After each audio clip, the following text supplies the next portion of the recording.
En 2017, je me faisais diagnostiquer un trouble d'anxiété généralisée, puis ça l'a mené ma vie pendant vraiment longtemps. Puis aujourd'hui, du haut de mes 28 ans, maman, entrepreneur, je considère que je ne suis plus ce diagnostic-là, puis que ça ne me définit plus. Puis oui, je vais expérimenter l'anxiété comme tout le monde, je vais vivre du stress, des émotions négatives, mais aujourd'hui, ça ne mène plus ma vie. Puis la vérité, c'est que quand on se fait imposer quelque chose, une croyance, un diagnostic, ça finit par devenir notre réalité parce qu'on va mettre en place des comportements, des schémas pour venir nous protéger en tant que personne qui vont renforcer le pattern. La première des choses qui m'a permis de me libérer de ce pattern-là, ça a été de défaire mes croyances. Mes croyances envers le fait que j'étais pas capable de faire ci, de faire ça parce que j'étais anxieuse. Puis c'est fou comment, quand tu crois quelque chose, ben ça grandit.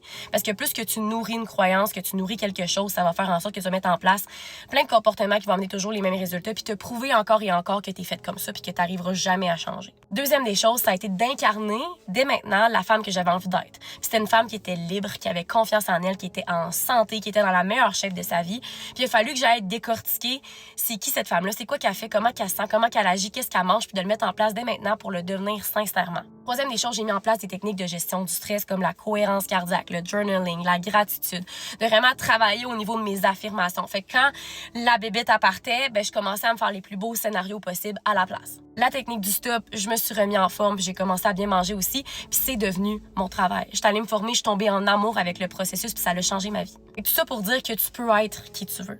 Pour ça, il faut que tu commences à remettre en question les croyances qui t'habitent depuis trop longtemps puis qui mènent ton quotidien, puis que tu sois prête à oser faire les choses différemment, même si ça te fait peur. Sur ce, je te vois, je te comprends, je sais que c'est pas facile, mais je t'envoie beaucoup d'amour, puis sache que c'est pas une étiquette, c'est pas un diagnostic qui définit la valeur que tu as à l'intérieur de toi déjà.